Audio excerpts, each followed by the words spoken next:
Good evening, everybody, and welcome to the Let's Talk Dallas Cowboys here on the Let's Talk Sports Network. How y'all doing? I am Alan, of course, and as always, I'm joined by my two boys, Canteen and Flo from the Bottom Line Sports. Gentlemen, how we doing?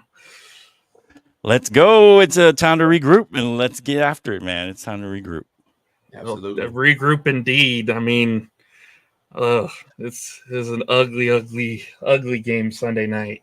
Of course, me personally, I had a feeling that it was coming. I was still very optimistic because, of course, Dallas defensively did really well in the two playoff games against San Francisco the last two times they met. So I thought it was going to be a much, much closer game. But if there's one thing I learned Sunday night, 49ers are not only the best team in the NFC, they're probably the best team in the NFL, if I'm being honest. Top to bottom, they've got a lot of great weapons. Their defense is really good. And Flo, we kind of talked about it before we went live. They just out-physicaled the Cowboys on both sides of the football. Yeah. I mean, I'm not going to overreact over one game. It's one game. I mean, just like we beat down the Giants, 40-0. The Giants aren't that bad. We weren't that good. I just think this is one of those that got out of hand, and we're just not a good come from behind type of team. We just don't have that kind of ability. We have to keep the game close or build a lead, and so I just think it's one of those that just got out of hand. I mean, I give the Niners credit for beating us, but I don't think they're top to bottom that great. I think they're good. They're solid. I think they have their own flaws. And, they'll get exposed as the season goes on. Yeah, and I think every team has their own flaws. I mean, we're kind of seeing it right now. If I'm being honest, Kansas City's flaw, I think right now is Patrick Mahomes. If I'm being honest, he has not played well so far this season. I mean, he's looked shaky in spots. I'll say that. I would say it's a receiving core more than Patrick Mahomes. A little bit of receiving core. He has made a couple mistakes here and there, but When Travis Kelce's the only big target you have and guys are going to corner in on him, it's going to be hard to get the other guys the ball. So, yeah. And let's face it, he played the Jets a couple weeks ago, which is a really good defense. Broncos aren't too shabby on defense, but they're still a bottom feeder team in the NFL right now, and pretty much they're on a fire sale at this point. So, It's getting ridiculous there, but another thing kind of contributed to Sunday's loss was a lot of the injuries that have happened so far for the Cowboys this season. And I said this on Sunday, the Cowboys really miss Trayvon Diggs right now. They really miss Trayvon Diggs tremendously. They need him bad. Like he's like the missing link on the defense. Well, I mean, and then how do you realize how key was until he's missing, really. I mean, do you keep Parsons on the edge? Do you keep Parsons on the edge as a rusher? I mean, where does Dan Quinn actually use Parsons in the defense where he can be more efficient and effective? Because they got when I look at the game Sunday, it just got picked apart. The defense got picked apart. Yeah, they got picked apart. They got run on pretty good. Although I will say McCaffrey didn't have as good a game as I thought he could potentially have had. They kind of shut him down for the most part, aside from a couple good runs and the touchdown. But it was really kind of like what Ken said. They picked us apart and through the air. Ayuk had a good game. George Kittle had 3 touchdowns. They pretty much picked us apart. We got Jay coming in here. It's close. Yeah, Jay predicted the blowout. If you've watched the NFC East Roundtable show, Jay's the Reds. I said Redskins, almost Commanders, whatever. Change the name back for Christ's sake. Come on now. I'm tired of saying Commanders. I'm sorry, but yeah, Jay's pretty much what is it? Right. Yeah. And I kind of agree with Ashton on this. If the defense really can't give us a lead, we can't win right now. And we'll kind of get into that with Dak because Dak has started to kind of regress a little bit. He hasn't played well. He did start out. He started out well. Yeah, he's kind of starting to regress a little bit. A couple of those interceptions, and I'll say this: Dakota Rain. The second one definitely he just threw it up. He was hoping for a prayer. He got a guy in double coverage, and the safety was back far enough to make a play on it. And then when he gets picked off by the backup linebacker, it started to make me a little bit frustrated, to the point where I dropped him in my fantasy team this week. So, how are we feeling? How are we feeling about Dak right now? You want to go, Ken, or you want me to go? I mean, as of now, as we talked about earlier, Alan, before Flo came on the show, man, I was like, we're getting to the crux of the season. We're getting to the peak of the season. I mean, after we played on Monday night, we got a bye, then we got the Rams, and then then things start to get a little bit sticky. We got mostly division games, the Eagles, we got the Commanders and stuff before Thanksgiving. But like the last 4 or 5 weeks of the season, we got Miami, Detroit, we got the Commanders, we got the Eagles twice, or what have you. I think Dak, if McCarthy can utilize Dak in such a way that he's efficient, Dak hadn't been running the ball, hadn't been throwing the ball, he hadn't been peaking on all cylinders. I don't think we should take him out of the game, take him out of the game and bench him, anything like that, because if we go back and we look at his numbers from the Sunday night game. I mean, he went 14 for 24 Sunday, 153 yards, 1 touchdown, but those 3 interceptions, and that's what's killing him. I think we're going to hold on to him at this point. I don't foresee a long-term deal. I don't foresee a long-term deal or anything beyond this point. He's been with them like 7 years since he came out of Mississippi State. 7 years. He's the longest tenure quarterback with one roster right now. Yeah. So for me, I don't foresee a future with him in the next 3-4 years. I don't think he'll remain with us at all. Yeah, and really, it really kind of like you said, the one good pass he had Sunday night was that touchdown to Turpin. That was a nice little floater. He went out for the speedster to go get it. That was really the one true good pass he had Sunday night. And yes, and I know Ashton said it's all on him. It's on the whole team basically for Sunday night. Yeah, for recent history, you could probably throw that on Dak Prescott, especially with how subpar he's played, towards the end of last year. And then really, I think you guys would agree, he hasn't really been the same since he got hurt. Since he got hurt in 2020, he really hasn't been that same quarterback. His mobility is a little bit shot because of his ankle injury, and his footwork is a little bit off in some cases, I feel. So, Flo, get in on this. What do you think about Dak so far? Yeah, to be honest, I guess he's been who I thought he was, as the old line goes. I mean, if he's not running the ball, he's just an average to below average quarterback. If he's not using his legs to roll out, to bootleg, to quarterback draws or whatever, and maybe at this point, it is because of the injury. Part of me says because he's done it before. It's not like he hasn't done it. The problem with him and scrambling, he either has to do it early because didn't have good pocket presence. That's just that's just who he is. And he either has to take off early right away as soon as he sees green pastures, or he has to roll out left or right, or and do some of those run pass options inside the red zone, and they've utilized none of that. So I don't know if it's injury or if it's just the fact that he doesn't want to do it anymore, or the coaching staff doesn't want to do it. That's his strength, using his legs. I mean, that's to me half his game. And if he's not, that's what he was at Mississippi State. He used his legs a lot. That's what I'm saying. And that's his best year, was his year that he did a lot more scrambling. And I think that if he's not going to do that, he's going to be an average to below average quarterback, average at best, and then below average on bad days.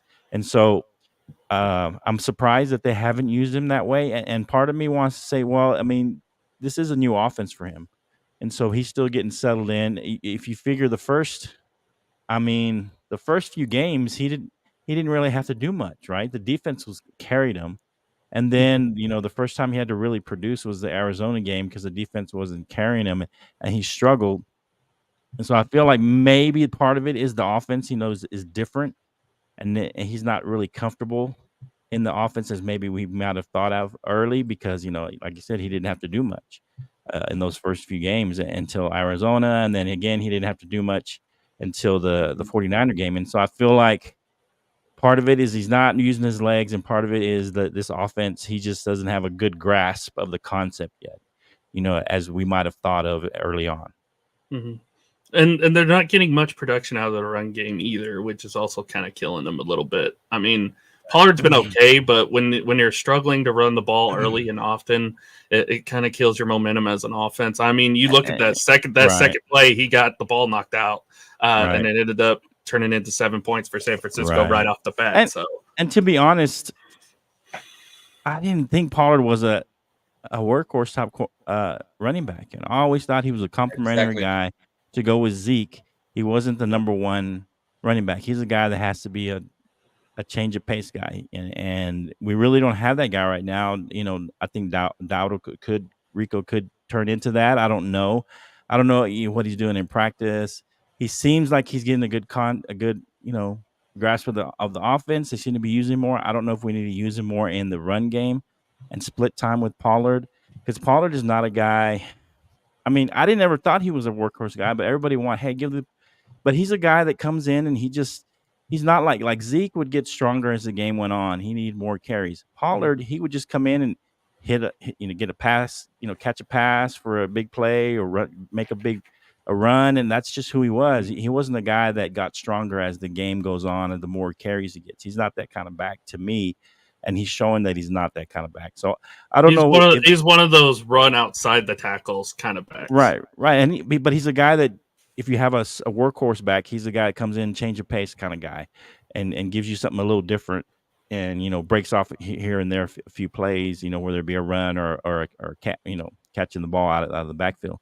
And so I don't know, the offense is struggling, like you said, because the run game is struggling. I think that's a good point, because Dak needs a solid run game, because a part of what he does well is play action, and if you're not running the ball well, the play action isn't going to work, Mm-hmm. And let's also not forget, this is the first time we've had a fully healthy offensive line, like all 5 starters healthy, since 2021. So that's also a kind of a big factor. And they got pushed around Sunday night as well. So they're going to have to do a little. They're going to have to do a little bit better. They're going to have to do a little bit better come Monday night if they want to get that running game going and get that offense going. We definitely had to eat crow, me and Canteen, with Hot Take Jake at our show. Yeah, and so the caveat on and everybody's been giving me crap all week too. So yeah, they come out of the woodwork. They don't, when we win big, we can't find them, and then when something like that happens, that's all right. Like I said it Sunday night when we lost. I was like this team is not, look, this is a middle of the road team. This is a middle of the road team if they continue to play like they did Sunday night. So I want to caveat on what. Yeah, we definitely have to figure out the run game. I think you're right. I think that's going to be key for Dak, figuring out how to get more production out of the run game, whether it's maybe getting Rico in there more, maybe getting Vaughn in there more. I mean, just rotating more players. I would say the strongest part of the offensive line right now, I believe, is the right side. It's with the running game wise, it's the right side. I think maybe we should just run them behind Martin, run them behind Terrence Steele. Let those guys go out there. Have Hunter and even bring in there blocking Lukey. Yeah, even bring in Lukey. Is it Lukey? Lupke, something like that. Bring him in. Bring him in more. And, have him pounded a few times, or have him even run a lead blocked a few times, but anyway, or have him, be kind of in that 2-back set, and have him go out for a pass, a little swing pass or something, because he seems like he's pretty good at catching the ball as well. And so I would like to get more backs involved. Just because you gave, Pollard the number 1 spot doesn't mean he's only on a he's still on his rookie deal, I believe. No, he's on the franchise tag. He's on the he's on the tag. He's on the tag. But that's what I'm saying. You don't have a long-term deal, so you're not committed to him. So you don't have to treat him like a number 1 back like you did Zeke. You kind of felt like you had to give Zeke the ball because he was getting paid like a number 1. Hey, if you got to put in other guys that can give, if you have to put in other guys and put in other guys, I mean, find something that works for your offense. And the first response was, what was it going to take to get rid of Dak Prescott? And I was like, a lot more than you think. That's a big cap hit. that the Cowboys would have to take if they were to get rid of Dak Prescott. Right. I don't it think would they cost can them afford a lot that. to get rid of him. I think the only way Jerry gets rid of him is if we miss the playoffs. Mm-hmm. Yeah, if we miss the playoffs, Dak's probably gone. A lot of guys are going to be gone. Right. But if we miss the playoffs completely, then I could see that scenario happening. But if we make the playoffs and maybe lose the first game, he's not going to get rid of Dak. See, someone was telling me go get Kirk Cousins in the offseason. My thought process is if I know Jerry the way I do, and I don't know if you guys will agree with me, he's going to try to go get Kyler Murray out of Arizona. I don't know. I doubt it. I don't think so. I mean, to be you know Jerry, he wants that flashy toy though. Yeah, but I mean, I think he's going to try and he's got a good repertoire with CeeDee Lamb too. To be honest, I'm surprised they haven't tried to put in Trey in some of these, Trey's only the emergency quarterback. But I'm just saying, I'm surprised they haven't activated him somehow or do something, put him on the active roster somehow to try and get him a few plays here and there, get make him use his legs. Looks like just to get him to use his, if Dak didn't want to use his legs on plays where you might want to use somebody's legs, put in Trey and see what he can do.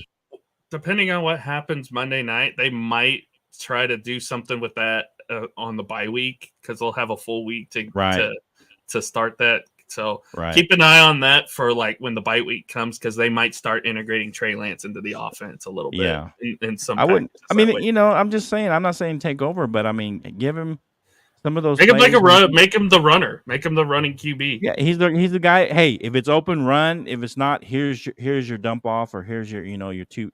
You got. If this is open, throw it downfield. Don't make it too complicated for him. Yeah, give him 3 options. Hey, the downfield. If the run's not open, throw it to your outlet. If you have time and the downfield is open, throw it. But don't, just make a quick decision. Have him make quick. Either run it or dump it off. That's basically what Give him the 2 options and set it up that way for it's easy for him to read it, and he doesn't have to make a whole lot of choices. Now let me ask you this question. I don't know. Let me ask you guys this question real quick, man. With the way we played this season, we're currently 3-2. Our record's 3-2. Do you guys forecast we make it deep into the playoffs? Or do you guys forecast right now we even make the playoffs? We're a fringe. I think right now we're a fringe playoff team. On the bubble type. I see at least 3 teams better right now. 49ers, Eagles. Would you have said that after the first 2 games? After the first 2 games, I probably wouldn't have said that. Okay. But I'll say right now it's kind of a fringe type situation. Mm-hmm. That Monday night's going to tell a lot as far as where this team is going. Obviously there's a lot of injuries, and we'll get into the defensive injuries here in a minute. But I see San Francisco, I see Philadelphia is better. Hell, I even see Detroit is better right now. So that game Sunday, a lot of people didn't even think that was going to mean anything. Because it's Tampa Bay that they're playing, but Tampa's looked pretty decent so far. That could be a really good game between Tampa and Detroit this weekend. Yeah, Tampa's looked pretty good. So pretty decent. It'll be interesting to see what lies ahead. Because as I was telling Ken, after the Rams game in a couple weeks, it's the easiest part of the schedule. It's the easiest part of the schedule because we got the Giants. I do believe. And then a couple more lower level teams on the level. I want to say Seattle's one of them, and I think they are pretty beatable this year. I don't think they're quite as good as they were last year. And then it's like after Thanksgiving, it's at Miami, at Buffalo, Detroit, and Washington to finish the season. You want to have a positive record going into those 4 games, because those 4 games are going to determine whether or not the Cowboys are a playoff team or they miss entirely, probably. Right. Yeah, I think you have to have a winning record by the time you hit that stretch starting with Philadelphia. That's second Philadelphia. Philly and Dallas and going all the way through the duration of the season. Mm-hmm. Yeah. That's a brutal ending. That's a brutal ending to the schedule. Yeah. Yeah. You're on the road at the Bills, on the road at Miami. At least by 3 games up above 500. by 2 or 3 games. Mhm. Because you're going to lose one of those, maybe 2 of those, right? I mean, at least, and it's possible to lose 3, but you don't want it. But I mean, it's in the cards there. That last stretch, especially the last game against Washington, that's always a tough game. game. At Washington. At Washington, Washington would like nothing better than to ruin the Cowboys season by kicking them out of the playoffs or something like that. So, if that's a determining game, or whatever. So, yeah, that final stretch after the Seattle game is going to be key for the season. But we have to be on the positive side of 500. We have to be 2 or 3 games above 500 after the Seattle game, if on that final stretch, I think, to be a playoff team. And I'm still optimistic because I just think like. I am too. I still think this overreaction. I still think this team can be better than what they played Sunday night. Definitely. Right. That's what I'm saying. You get beat down, like that, and you kind of you overreact a little bit. Everybody overreacts, of course, especially the haters. But I'm just saying. I mean, Jets do have a good defense, and we beat them 30-10. Giants are probably not as good as we thought, but we blew them out, which we should have. And then New England does have a solid defense, and we blew them out as well. And just for whatever reason, the defense has been up and down this season, and that could be the Diggs loss. I think that's part of it. We've been up and down, and the injury Sunday did not help either. That didn't help either, and so I just think the defense. I don't know what I think. Maybe Dan Quinn got a little too comfortable with all the talent he had and everything around him, and he's had trouble adjusting to the injuries and to trying to. Okay, what do we do with Micah now? Because they want to have him a full-time pass rusher, but his first season, he was more kind of played linebacker a little bit. And so you may want to do that again with all these injuries. You may have to pull him back and not make him the sack, guy, not make him just an edge rusher or whatever. And you've got some decent edge rushers that can get to the quarterback. DeMarcus Lawrence is still there. Dorrance Armstrong's still a good. That's what I'm saying. Rusher. You may have to pull him back little and have him, especially with how thin they are at linebacker. That's what I'm saying. I mean, and I haven't seen him do that, and I'm thinking, why hasn't he done that? I mean, Dan Quinn, I respect him as a defensive guy. I would think, hey, unless Jerry's the one pushing, if Jerry's the one saying no, leave him on the D line. I mean, what are you going to do if you're Dan Quinn? So I don't know if some part of that could be Jerry, pushing him and trying to, hey, no, leave him on the D line. Don't move him around. We want him rushing the passer. What are you going to do when the owner and the GM tell you to leave Micah on the D line? I mean, but I hope that maybe Dan Quinn pushes back, or if that's the case, or if it's Dan Quinn's decision, I hope that he decides to move Micah around a little more. Mm-hmm. Absolutely. I agree with Flo said, be able to move Michael Parsons around and utilize him in such a way because, like I said, I mean, what do you think that? Like, I think the defense was probably one of our biggest downfalls in that Arizona game too. I think our defense kind of failed in so many different ways in the Arizona game. Right, that's what I'm saying. They've been up and down. Arizona terrible, and then they New England, and then terrible against San Francisco. Everybody continues to put them kind of like on a pedestal still, but it's like we said, since Trayvon went down, the defense is kind of And you listed the injuries earlier. What were some of those injuries again? I mean, we were offline. So Nahshon Wright's on IR. Wright's a backup corner. Jordan Lewis did get hurt in that game. I think he came back, so he might be kind of iffy, but I think he's not on the list that I saw, so he might be playing. Leighton Vander Esch is obviously out after injuring his neck Sunday night. And what was how long is he out? Did they say? I'm not 100% sure. He's not on IR, so he could come back within the next couple of weeks. Okay. Wright's on IR, so he's out at least 4. He's out. Yeah. CJ Goodwin, who's important on special teams, is not playing this weekend. That's another big hit. Wanye Thomas, who's been kind of a safety / linebacker, is listed as doubtful, so he's probably not playing. Our depth is definitely taking a hit. Right. And as I was telling Ken and I, and obviously you as well, we were discussing before we went live, they signed Rashaan Evans this week. That's mainly to get linebacker depth in there with all the injuries that they've had. Offensively, you have a couple of injuries too. I mean, Hendershot's out on IR. That's a hurts the tight end room a little bit. And then Chuma Doba, who's a backup guard, is questionable this week. So they'll hurt the O-line depth. Although I think with the full week of practice, with the full offensive line healthy now, I think that's going to help them a little bit better this week. But who knows? And the Chargers, kind of getting into Monday's game, the Chargers don't really have a good defense. I mean, they've had some big moments this year in spots. I mean, you had Khalil Mack had the 6-sack game a couple weeks ago. Then they had that shutdown of the Vikings after Brandon Staley, for some whatever reason, decided to go for it on a 4th down deep in his own territory. So they've had some moments defensively, but it hasn't really been the one time they actually had the times that they have good defensive play are the 2 games that they won. We mentioned they're 2-2 right now.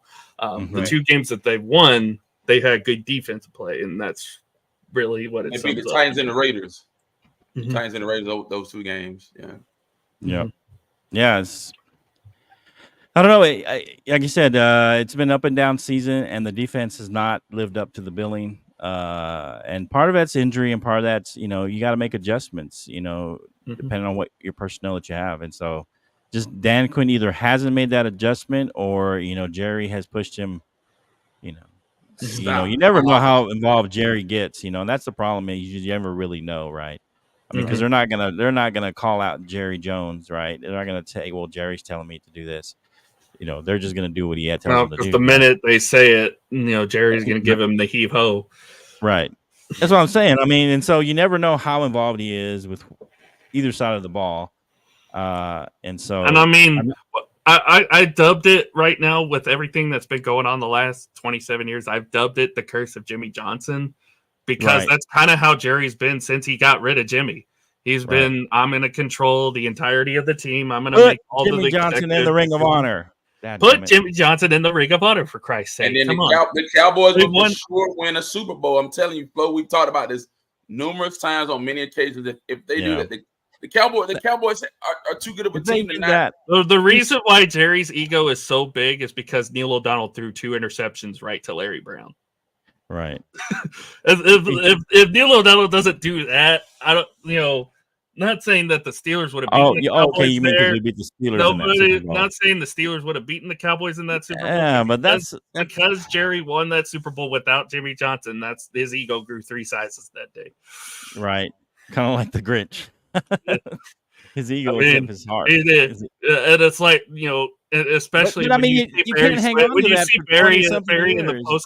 Barry in the post game conference says, "We did it our way."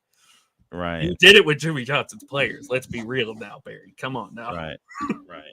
Yeah, he knows that. Yeah. And I was gonna say during that game Sunday night, I was like Troy Aikman in '98. It's like fucking Junior League. Going on his little sideline rant way back in the day. It's like yeah. When he was upset. They had nobody. You go back to those years. They had nobody as kind of the leader of that team. They had a bunch of guys like Irvin, Dion, guys who had the egos, and nobody was really the voice of reason. And Troy tried to be that, but no one listened, and that's when it really just kind of fell apart. And no one listened because Jerry was too involved at that point. Mm-hmm. And Jerry would acquiesce and give power to the players because they didn't care what the coach said, because they would go to Jerry, and Jerry would, take care of them. If they were his guys, if they were Jerry's guys, he's going to take care of them, Mm-hmm. So, yeah, because he's the GM and the owner, right? He's not just the owner. He's the GM. It's hard, man. It's hard. It's hard. Yeah. And I'll be honest, the closest, I'll say this. Go ahead. For me, if Jerry Jones, man, that's why you hire Mike McCarthy. That's why you hire Dan Quinn. You let them build a staff to build an effective staff. You bring in the talent, and that's how you win. Just focus on the operations of the organization and focus on things of that nature. Don't focus on stuff on the field, man. Right. Let the coaches coach, but that's not who Jerry is, like you said. It's kind of like what's happening with Bill Belichick in New England right now. a little bit. Yeah. I do a baseball show with Scott Cobe, who's a big Patriots fan. Flo, you know Scott very well. Right. Scott always says Bill Belichick, the GM, has not done Bill Belichick, the coach, any favors. Well, in this scenario, Jerry Jones, the GM, has not done Jerry Jones, the owner, any favors as far as being involved with the team operations. Right. Yeah, and not done Jerry Jones, the coach, any favors either. Mm-hmm. Yeah, because he's a pseudo coach as well. So he's trying to be anyway. He's got his hands in too many pots, and he should only have his hands at the very most in the GM and the owner. But for me, just be an owner, man. Just be an owner. But we all know Jerry's not going to do that. And all these years of losing, and to his credit, though, he has drafted some really good players. That's what I'm saying. A lot of great players. He could be the owner. Hasn't added up. And to be involved in that. I mean, he has had good drafts, but I mean, what good is that if you can't make a good run in the playoffs? If you're not making a run for a championship, at least, right? If you're not even getting close, like the NFC Championship. If you don't make any NFC Championship appearances, you only make. I think we only have one. I think we made one back in Romo's days. That's it. There hasn't been an NFC Championship game. Okay, it was right. Yeah, there's been one division. There's been one. The Cowboys have won 2 playoff games with Romo, and I believe 2 with Dak. Right, and that's what I'm saying though. And of course, the quarterback's always going to get most of the blame because he's the quarterback for the Cowboys. But a lot of this just has to do with. Jerry Jones is too involved with too many things, right? He doesn't let the coaches coach. He doesn't let, other people do their job. He wants to have his hands in too much. He's too much of a micromanager, and he doesn't let his people do what they do, right? The little details, he'll let people get away with, and he'll let of course, he has plenty of people to do stuff for that. But like the big major things, he always has to be involved in all the major decisions, all the. If you're going to change the offense, he's got to be involved. What are we going to do on offense and defense? That kind of thing. He may not be involved in the details of every play, but he's too involved in some of the big rocks, right? As an owner and a businessman, he is worth every dollar. He is right. He is what he is. He's a Hall of Famer. Right. He's great at that. So he's definitely great at that. As a GM, I give him credit for that, but that's not good enough for Jerry.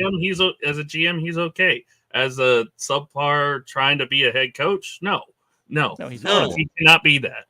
As a GM, his best asset is the draft, right? And then acquiring some talent here and there. How he got brought in Dion, how he brought in other free agents. When he brought in Amari Cooper, that was great for Dak until he got rid of him. Worst trade he made was for Roy Williams. Worst trade he made was for Roy Williams. Because we expected when Roy came in, we expected him to be the number 2 or the number 1 because they needed number 1 at first. I thought for sure he'd be a 1A, ended up 1B or something. And it ended up being Miles Austin of all people. Right. Yeah, Miles Austin was the one that ended up being the guy. And it was an undrafted rookie, and had that big breakout game against Kansas City. Yeah. Boy, I remember that. Yeah, it's crazy. Yeah, I just 250 receiving yards that day. I feel bad for Canteen. He doesn't have the history like we do with the Cowboys. He's got his own history with the Falcons, and and he kind of feels that. Flo, I don't know.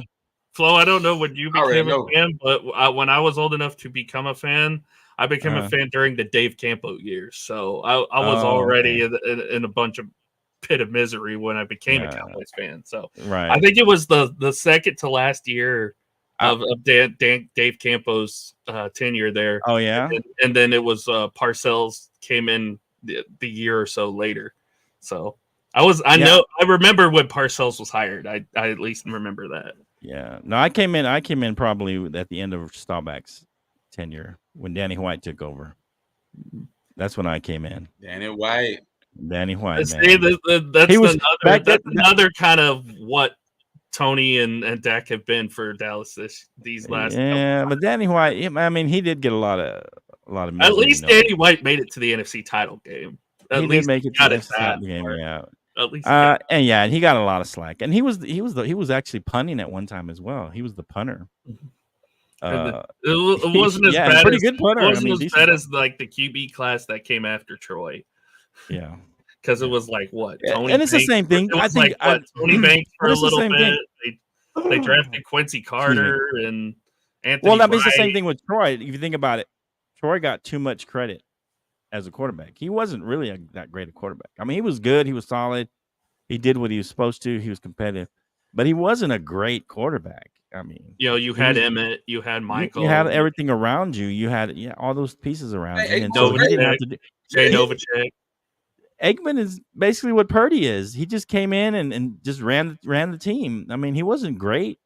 He had his. But he had Michael Irvin. He had the surrounding cast like Sanders, Michael Irvin.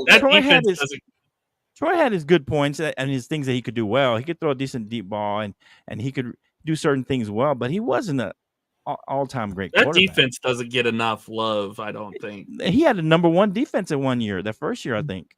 I was going to say that they don't get enough love for what they did. Yeah, that defense. We had like number 1, and then at least everybody always talks about the triplets. Everybody always talks about Aikman, Emmett, that defense Mike. Was top 2 or 3, and then 1 year was number 1 defense. And then they added, Charles Haley later, and then they added Dion in '95. Right, so. Exactly. I'm just saying, like we said, he gets too much credit as a quarterback, and then you also get a lot of the blame as a quarterback. So that's just the way it is. And then it's like the guys, and then it's like the guys that came after Troy were just like a who's who of quarterbacks that you don't remember. Yeah, back then we were like the Browns. Anthony Wright, Quincy Carter wasn't half bad. It was okay. He was about what he was.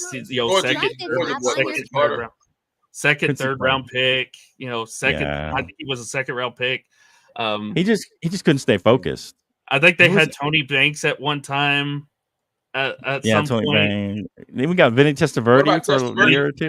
Benny came in. Bledsoe came in. It was like. And then Bledsoe threw like 3 picks in one game, and here comes Tony Romo. Right. Tony Romo carried. I mean, we don't give him enough credit. He carried that team for like 3 or 4 years. Here's the thing: relevant. He was the best quarterback in his draft class too, and he wasn't even drafted. Yeah, he kept us afloat. And then by the time we had a good enough team, he started getting injured, and at the wrong time. Let me ask you this real quick. Okay, I saw this. We're going on off subject now. I saw this article today that Romo's injury kind of that the Cowboys front office kind of pushed him out a little too early because of how good Dak was playing in his rookie year. Did they kind of forced him into early retirement at that point? You guys agree with that? I think so too. I think so because I think the story was that Tony went in and said, "Hey, is it going to be possible for me to get my job back?" And they basically told him no. In so many words, I don't know if it was no directly, but because Dak was playing so well in the offense. And they were winning, right? They don't want to mess it up, right? That they're winning, which was the dumbest thing we could have won the Super Bowl that year. I firmly believe that. I was going to say if they put a Tony in, they probably do win the Super Bowl. That's what I'm saying. I firmly believe we could have won the Super Bowl that year, but no, they wanted. Because that was the best. Winning. That was the best chance of all the 27 past. Well, that's the problem, and that's the. And that's the problem is that every time, before Dak was there, Romo had 2 or 3 or 4 years in there where he got hurt on and off. Some of them were more serious and some were just, he got banged up pretty good. But Tony would always come back sooner than you need to because we had no backup. We had nobody who could carry the team for a few games. And so Tony would always rush back to get, so that they could try and make a playoff run, and he was either wasn't ready. Didn't he play that 49er game in like 2011 with a ruptured spleen? I know he had like a cracked rib or something. I don't know what it was. Ruptured spleen. Yeah, it was. And I'm just saying, and then the one time we finally get a backup that can play a few good games for us, they give him the team, and I'm like, y'all even let him play. That was the dumbest thing in the playoffs, man. I'll never understand why the Cowboys did not let him play. That was a prime opportunity. That was Jerry's. For the Cowboys that was Jerry's decision. I guarantee you. What year was that? 2016. 2016. We could have gone that year.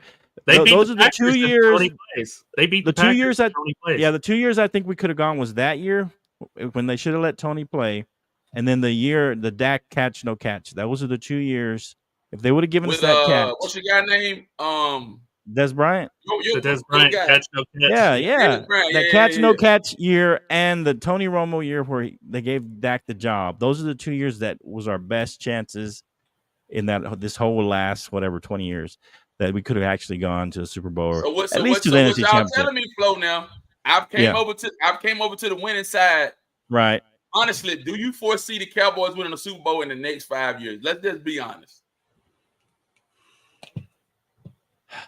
Come on, man. It's on the table. I mean, I'm gonna be honest. Future. This is gonna be my two. I always go with my head. What I say can't see my head, my heart, and my gut. Yeah. Okay. Right now, I'm going with my gut and my heart. This is the year if we're gonna go. Yeah. If you're talking about the next 5 years, I think this is the year we go.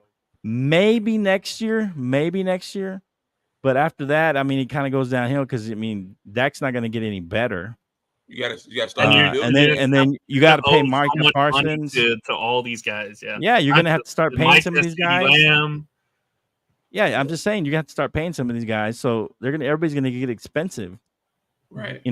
I don't see it unless it's this year or next year. I don't see it after that. And then we're going to have a dry spout. We're going to have a dry spell. Mm-hmm. I will say this. I know if they do try to mend the defensive injuries, I know, obviously they signed Rashaan Evans this week. But since Denver is having a fire sale at this point, go get one of those receivers or running back. I was going to say Jerry Jeudy might be an option, but what about going to get Pat Surtain? I heard that he wasn't for sale. He's the only one that wasn't for sale. Was he the only one they said? He's the only one that we're not going to get rid of. They're going to fire sell everybody, mainly on offense. I think they're going to pick. They already got rid of Frank Clark. They got rid of him. Right. Frank wants. They got rid of our guy. What's his name? The guy that used to be with us. Freddie Gregory. He's in Kansas City. Yeah, they got rid of him too. Or no, he's in San Francisco. Gregory's in San Francisco. Yeah, San Francisco. Yeah. I'm gonna take. Clark wants to go back to Kansas City. I don't think they want him back. If he doesn't go back to Kansas City, I see him going back to Seattle. It may be because that's his bread and butter. Where is he at now? You said Clark is where? He was in Denver. He just got let go. Oh, he just got let go. Yeah. I mean, heck, let's pick him up and let's let Micah play a little more linebacker. I mean, he knows Dan Quinn's system. That's what I'm saying. Let's pick him up and let him play. Give him so many the downs that he's rushing the passer. You can leave Micah in there and have him play a little. My thing is if Pat was available, I am calling Denver like 50,000 times. You want Surtain to get Pat Surtain because that's originally who they wanted in 2021. Yeah, that's originally who they wanted to get. They ended up taking Micah in that draft, so it worked out. But that's originally who they wanted was Pat Surtain because they thought Denver was going to take Justin Fields. Right. But if he's not available, I understand. He's probably their best defensive player. But if Pat was available, I'm calling Denver at least 5 times to go get. Because how dangerous would that be if next, obviously Diggs won't be back this year, but next year if we keep Surtain on roster, Surtain and Diggs as a cornerback tandem, deadly. Ooh. Hey, what's up, CJ? Really good. That's CJ. That's CJ Richardson. He's a big Cowboy fan. Man. Yeah. He's a comedian. I like him, yeah, he's a good guy. He's good. They might have to go. They might have to go all out. And you might be right, CJ. If he wants to get a Super Bowl, at least one, he might have to go all out. Right. He may have to. I mean, because Jerry's these last few years, he looked kind of, like he's not in the best health. I mean, he's looked like he's steadily gone downhill every year. I mean, he still moves around well, but I'm just saying he's getting to that point where 1 year he's not gonna, he's gonna get a really, really big drop in his health, and I mean, I know he's already kind of basically given parts of the team to his kids, to his sons, but. And I like them the way they're running. They do things better, but they still, they still got to go through Jerry for the most part on some of these things. He doesn't give them wholesale. Well, Steven kind of overwrites him sometimes, and sometimes it's for the best. Right.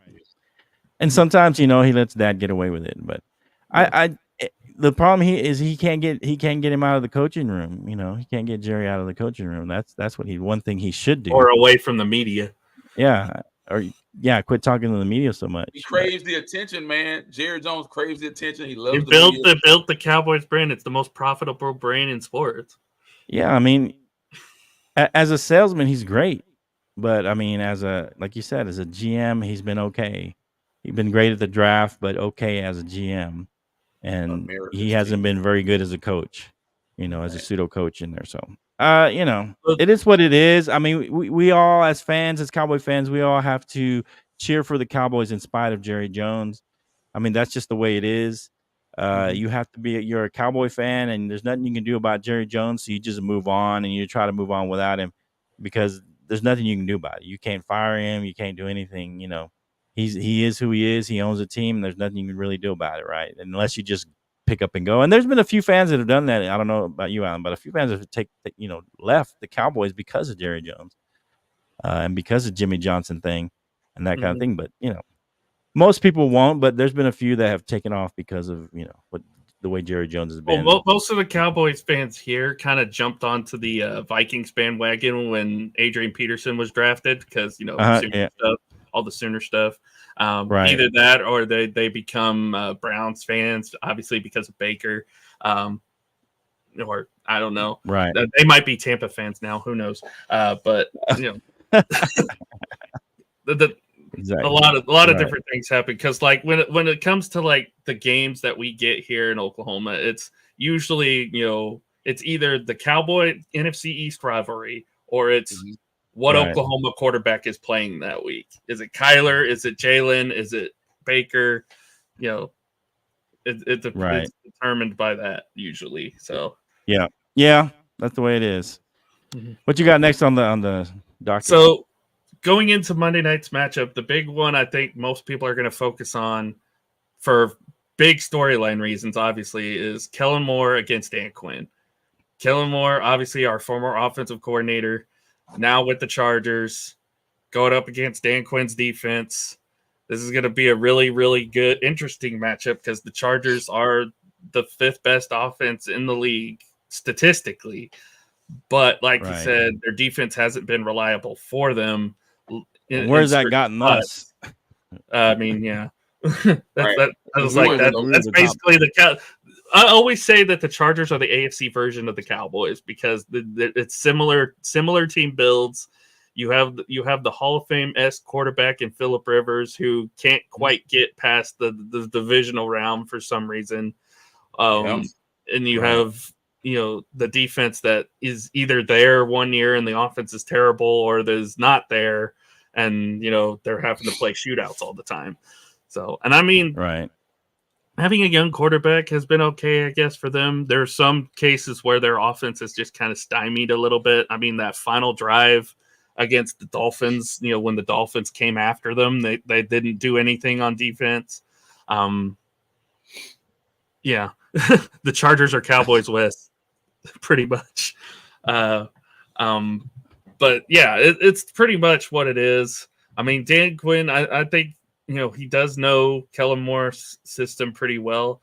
I think, though, the injuries will kind of make it a little bit harder for him to game plan against, especially now with Austin Eckler coming back in this game Monday night. So that's going to be a lot of trouble. What do we feel about this matchup as far Go ahead, Ken. We've kind of... I mean, for me, man, this whole matchup, man, Cowboys Chargers, I think the spread is 1.5 or something like that. I feel good about Dallas. I think we're going to bounce back. I think we're going to regroup. I think we're going to do well on the road. I mean, as we've said week after week after week, man. I mean, if Dak is able to use his legs, like Flo mentioned earlier, use his legs, throw the short passes, run the ball, do whatever it needs to do to make the offense click. The defense stuff, I think Dan Quinn, we can regroup this week with the defense and everything.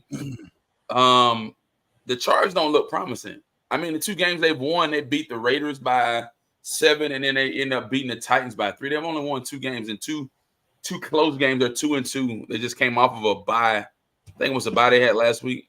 I believe so. I think they had to buy last week, so I think they're going to come out striking this week or what have you. But I feel good about Dallas. You want to give you my prediction now?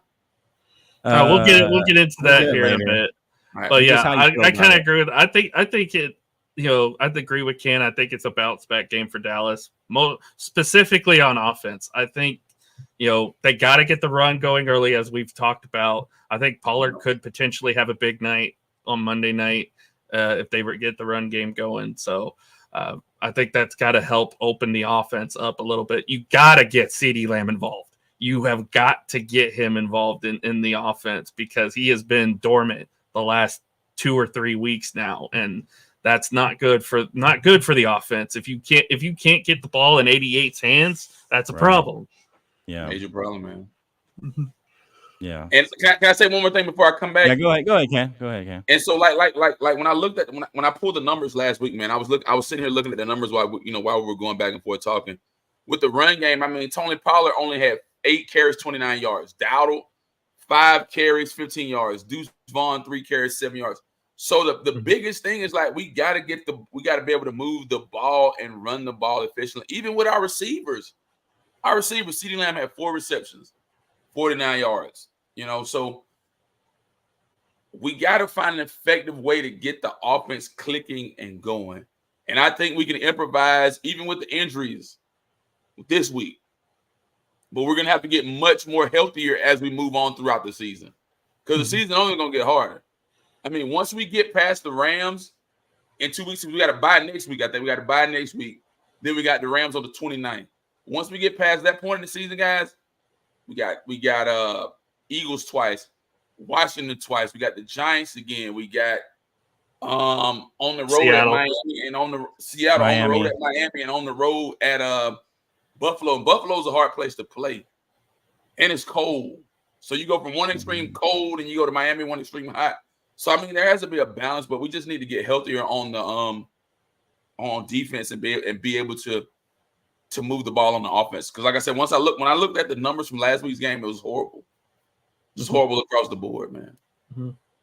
I think this game could potentially be a shootout, if I'm being honest. I think the defense will maybe struggle a little bit because I know the Chargers definitely will. I think with the injuries, we might as well. I think the offense will bounce back. I think their offense will be okay. It could be a shootout. So it'll just come down to, and this is kind of goes into the next question of which coach makes the dumbest mistake as far as McCarthy and Staley goes. Because Staley's, you talk about McCarthy's hot seat, Brandon Staley's hot seat, especially to Charger fans, is like lava hot. Because most Charger fans, and I do a show with one. Shout out to Rob Logan. They want Staley gone. They want him gone because of all the blunders he's made the last few years. So I bring this question to you guys as kind of a little bonus facto before we get into our predictions. Who do you think gets fired first, Mike McCarthy or Brandon Staley? Man, Staley. Yeah. Listen, here's the thing with the Cowboys. Here's what I believe. I don't want you guys to look at me in a crazy way. The Cowboys will make the playoffs. We will make the playoffs. The difference maker is getting beyond the wild card and divisional rounds. That's our biggest hurdle that we got. Mike McCarthy is a way better coach than Staley. Yeah. I think so too. And I think as far as, I didn't really get in on the Dan Quinn versus Kellen Moore, but I don't know if it's going to be a shootout. I remember Justin Herbert is dealing with a fractured finger on his non-throwing hand. And sometimes that can be, if he gets it banged up or, even if you're hurting on the opposite hand, I mean, that's still kind of a nuisance. When you get tackled, you could land on it awkwardly. So I don't know necessarily that this will be a shootout. I feel like it's going to be kind of a middle of the road game, somewhere in the high 20s, probably not in the 30s, but somewhere in the high 20s. That's what I'm thinking. I'm thinking that it's going to be one of those things where it all depends on how we start, right? It all depends on how we start out the game. Do we start out fast on offense loss and and a on bye, defense? I believe. Yeah. Yeah, and also because of the fact that we're coming off of a blowout, basically, that helps us in that fact, And we've seen it the last couple of years. Every time they've gotten blown out, they've always come back strong the next week. And most teams in the NFL, after they get blown out, they come back and play a lot stronger the following. Even if they end up losing, most of the time they come back and play really hard, and they usually win the game coming off of a blowout for the most part, especially the good teams, really good to great teams. And so I think coming off of something like that, and then that's why I felt like, this could be one of those letdown games for the 49ers coming up, except I don't think Deshaun Watson is playing against the Browns, so they may have got a little bit of a break there. But I think that might.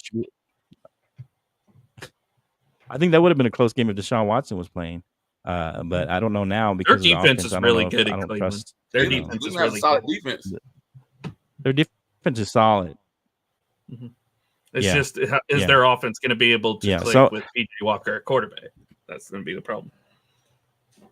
Right. Yeah, and I think CJ said it best right here. The biggest problem with the Cowboys is we don't know who they are yet. That we don't. The problem is that who are we really? Go ahead. At this point in the season, who are we? How do we define what we're going to do and what's the way ahead, man? And Flo coerced me to become a Cowboys fan, and I like the Cowboys. I think a lot of it is Dak has to get more comfortable in this offense. Mm-hmm. He has to. He has to. He's got to make better. He's got to make better throwing decisions in some cases too. Yeah. So it's going to be interesting. So let's get into Monday night. Yeah, and I think let's talk about. You have to get CD involved. Mm-hmm. Like you said, you have to get CD involved. So I think that's part of it. This CJ guy drunk. I don't know who this is. The Texas Coast offense. Maybe. Yeah. Is it CJ? Oh, CJ's cool. Who said that? Oh, it's Jake. Oh, it's Jake. Mr. Hot Take Jake himself. Broncos got this week anyway. But that's Jake's. Hot Take Jake. That's his answer for everybody. He disagrees with. They're drunk. He says they're drunk, but yeah. Yeah, like you said, we have to get CD involved however we do it. Whether you get him involved maybe in the run game, an end around, whether you just throw it out to, wide receiver screen. Like you said, you have to get him touches. You have to get him touches somehow. Figure that early out. And often. Whatever that get him is. early and often. Early and often because, most receivers are like this. They get disinterested, once they're not involved in the offense. And I think CD has a little bit of that in him. If he's not involved early, he kind of gets disinterested. A la Des Bryant and maybe T.O. But first play get him a screen pass right away. Right, CD's kind of like that. He's just not as vocal about it. He's not going to do all these. CD. He's been like that since college. He's a quiet guy. Yeah, he's not going to do all these big histrionics on the sideline, but he'll get disinterested, and then you lose him for the game. And I think that's part of the problem. Mm-hmm. Yeah, definitely. CJ and Jake, Hot Take Jake, having it out here in the comments. So it's pretty funny. God. Jake Montoya, man. All right, gentlemen, let's get into this Monday night matchup. Okay. And what do we feel our predictions are going to be? All right, go ahead, Ken. Give it to me. I'm trying to get my head and my gut and my heart to agree. So, man, as I said earlier, man, I think this is a bounce back game for the Cowboys, a much needed win. We need this victory going before we go into the bye, man. As I've said earlier, improvise on defense. Improvise. You got to improvise. I mean, Kellen Moore, Dan Quinn, they both know each other, their coaching techniques, different things like that, their skill sets. Improvise on defense. Offense opens up. Prescott, Dak. Don't Dak this week. Just play good, efficient football this week, man, and get us a victory. I'm going with my gut on this one. I'm not saying blowout. I'm not going to say blowout. I'm going with a close game. I'm going to say Dallas 27, Chargers 20. We win by 7 points. Close game. 27. Edge them out by 7. So then, okay. So we cover. I think we're 1.5 point favorites. Yeah. Mhm. Right. Something like that. Okay. Yeah. I think this is, you know, to coin a phrase, one of those catchphrases, this is a get right game for the Cowboys. We got to get right this game on defense and on offense. Looking at the stats, I mean, you know, for all the praise you give Herbert, Herbert only has about 50 more yards passing than Dak Prescott. And he has 7 touchdowns and Dak's got 5. So it's not like he's been playing lights out. And he's compromised with his left finger. I mean, a finger is very compromising because you got to land on your hand. You got to land different ways. So, I mean, I'm sure it's going to be taped up pretty good. But I was going to say I have permanent nerve damage on my ring finger, but it's also on my throwing hand. So that's why it's hard for me to like grip a football and stuff like that. So I can understand that kind of right. And so, yeah, he's got a fracture, I think, in his middle finger on his non-throwing hand. But it's not like Herbert's been lighting it up. They've had some good offensive, and I think they had like the one good game where Keenan Allen had like 2 touchdowns receiving, a passing touchdown, and like a rushing one, something like that. Yeah, and I think they've been more balanced, but at the same time, they're like you said, Alan, before, their defense has been pretty porous.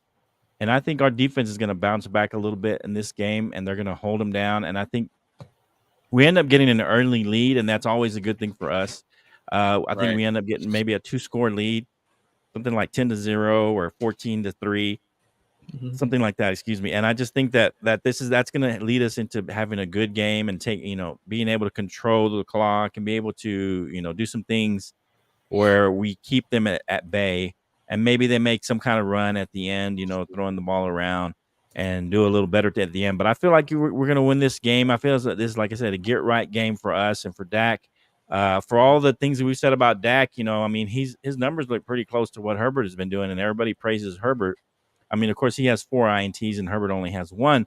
But as far as the numbers, the number of yards and touchdowns and all those things, it's not that much different. There's not a huge difference in between them if you just look at the straight stats. So I think that this is a get right game for everybody, for the offense and the defense. I think that Dan Quinn knows that offense pretty well and knows the weaknesses. And I don't know if Kellen knows the defense as well. I don't think he's that kind of guy that can strategize against a defense necessarily. And so he's just going to run what he runs, right? And Kellen's just going to run what he runs. And I think Dan Quinn is going to strategize against what Kellen Moore likes to do. And I think we get a good lead, and we keep them and we hold them at bay. And I like Canteen's score, but I'm going to say something. I'm going to say something like 31. I'm going to say 31-20, something in that line, that we win somewhere around the 10, 11 points. That's how I feel. I feel like we get right in this game. And then, of course, I think they might make a run at the end and get some points that make it look closer than it really was. Yeah. Well, as people know, this when I was in the comments on the Let's Talk Sports show Thursday night, I actually did pick the Chargers to win. But here's the thing: I think it could go either way because of how, like we've said already, these teams are basically mirror images of each other almost in certain spots. I mean, we have the edge defensively, but we got injuries. Offensively, they got a little bit of the edge, but like you said, Justin Herbert's stats haven't been, the best, and Dan Quinn knows that offense very well. My score is 31-28. I think it could go either way. If it goes the Cowboys' way, it's going to be because Brandon Staley is going to make a terrible decision late in this game. That's going to finally cost the Chargers a game. He's gotten lucky the last couple times he's done it, especially against Minnesota, right, when the Vikings had a shot to take the lead there. But I think he's going to make one too many mistakes if the Cowboys do win this. And if the Cowboys lose this, it's going to be because of Dak Prescott. It's going to be because Dak makes an untimely error at the end of this game. So it could go either way. Like I said, I did pick the Chargers Thursday night. I've been going back and forth on this. I'm going to say Dallas because my heart says Dallas. What does your gut tell you, though? My gut tells me the Chargers. What does your head tell you? What does your head tell you? It's all over the place. It's all over the place right now. That's why this is so hard for me. Yeah. And again, it's going to be so hard to pick this game for me, but I'm going to solidify it. I'm going to say Dallas, but I don't. Again, at the same time, I would not be surprised if the Chargers did win too. Like I said Thursday night. So it could go either way. And like I said, the reasons for are Dak makes a mistake and the Chargers win. Brandon Staley makes a coaching error. The Cowboys will win at the end. So, and also, how about Brandon Aubrey real quick? How about Brandon Aubrey real quick? How great has he been? Yeah, let's go, baby. Go ahead. I had to put that in. Look, what a story Brandon Aubrey's been. Yeah, college soccer player. Got coerced by his wife to go try out this football thing. Ended up in the USFL for 2 years. Right. And now he's the rookie kicker for the Dallas Cowboys. And he hasn't missed. He hasn't missed yet. So he's doing well. I mean, he's doing well. Hey, who knows what happens in one of those pressure moments? Hopefully he does well. Hopefully this is takes him into where he needs to go. In the future. Those kickers are kind of weird. Because they get in their own head sometimes. But hopefully this is a positive thing. And shout out to him for doing that and going forward and making hopefully a successful career in the future. We better pop off because the Red Raiders are playing and Flo's probably going to want to watch the game. Yeah. I will say this though: Oklahoma State beat Kansas today, so they got that upset win. Wow. Yeah, that was good. And then of course their Sooners, ended up beating Texas last week. Mm-hmm. That was a big one. Are they off this week? Both Texas and Oklahoma are off this week. I think we got Kansas next week, so that should be. And most people still think Texas is better. They just got kind of lucky, won that game because of the rivalry game. But everyone was like, "Oh, Texas should have won that game. Texas should have won that game." You know what? They probably should have, but because Stark made a couple questionable decisions, and then of course, the defense for Texas on that. But Texas always does that. They lose one of those games that everybody thinks they should win. They do that every year, and they'll probably lose. I mean, that was Texas Tech last year. Texas Tech beat them in overtime. Yeah. They always lose that one or two games that they're supposed to win, or everybody thinks they're going to win, and they lose them. Because this was the year that they were supposed to win. I mean, because Oklahoma is kind of a down. People saying they're down. They're not really what typical Oklahoma teams are. They hadn't played anybody up to that defense point. Is something else, though. But I'll tell you what, that defense in Oklahoma is something else. We'll see. But and then of course, Canteen's Bulldogs won today. Georgia Bulldogs. They airs out against Vandy. Man, what about Colorado? Colorado, man, that's crazy. I stayed up to 2 a.m. watching that game, man. Yeah, Colorado is who we thought they were at the beginning of the season. And I thought Houston beating West Virginia on the last play of the game was more upsetting, but Colorado blowing a 29-point lead. Yeah, that's terrible. Awful. But their defense has been bad all year, so that's no surprise, really. Yeah. Their defense has been bad all year. Stanford of all teams. Stanford like a bottom feeder now. Yeah, that's what I'm saying though. But I mean, their defense has been that way all. They're going to be an ACC team. Can you believe that? Stanford out in the West Coast is going to be that's crazy. And Colorado's coming to the Big 12 next year, so that should be fun. Yeah, it's like Stanford, and I want to say Cal is going to the ACC too. Yeah. So the whole travel time and all that going to the East Coast. To me, that's crazy. And that's like USC and UCLA going to Rutgers, going to the East Coast. Yeah, it's crazy. Let's go Cowboys. Let's go, man. Let's go Cowboys. Get that win. Gentlemen, what y'all got coming up this week? Where can the people find so me and Canteen, Hot Take Jake, and Omar, the sports professor, we're going to be on Sunday at 6:35.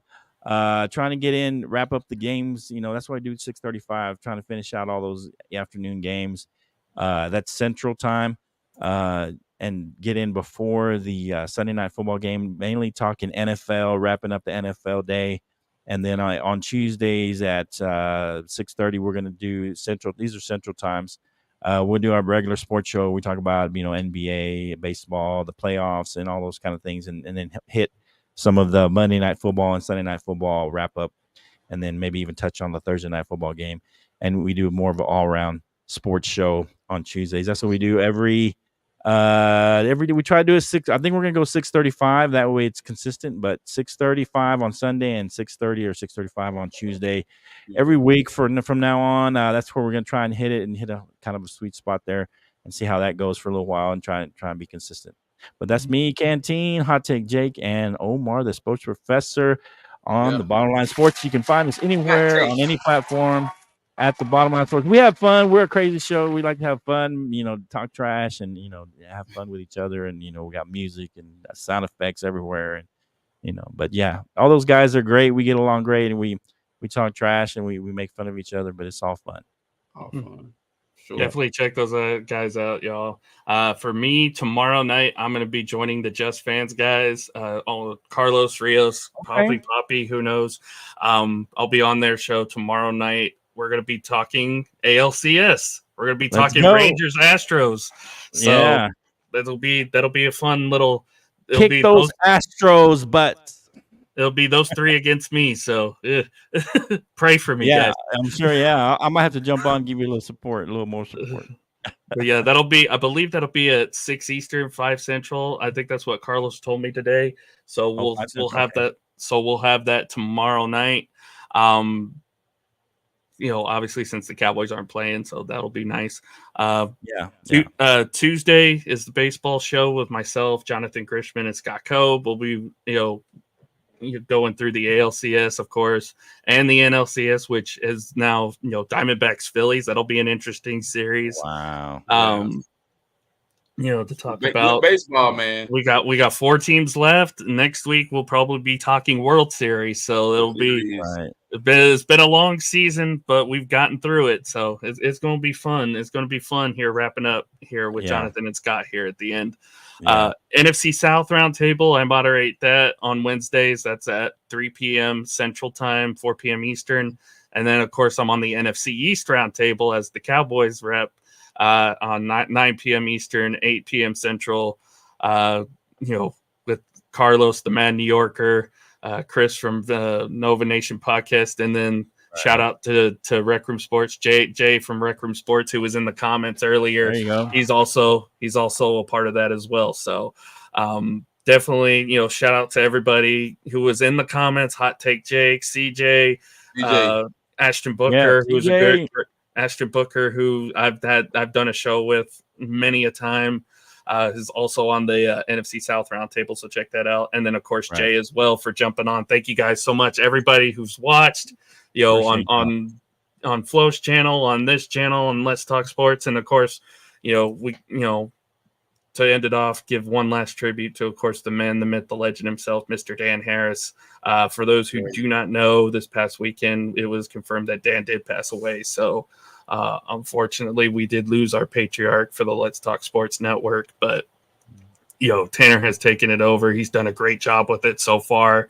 But definitely want to give our thoughts and prayers to Dan's family, the Let's Talk Sports community.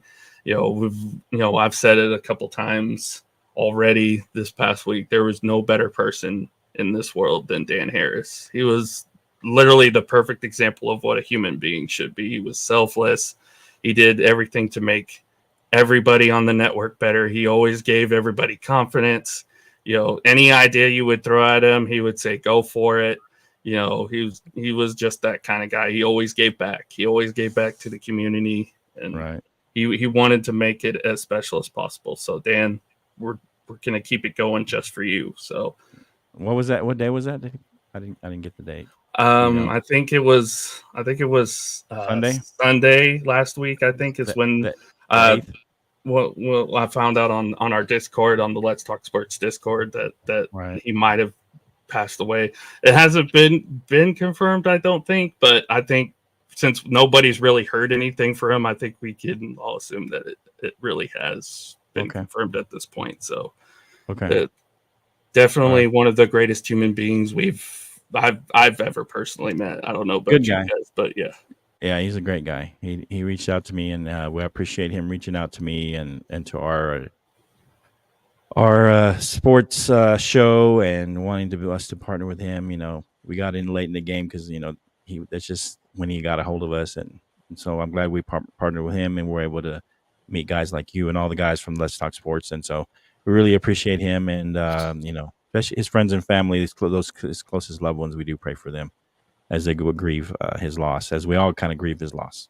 Shout out to him.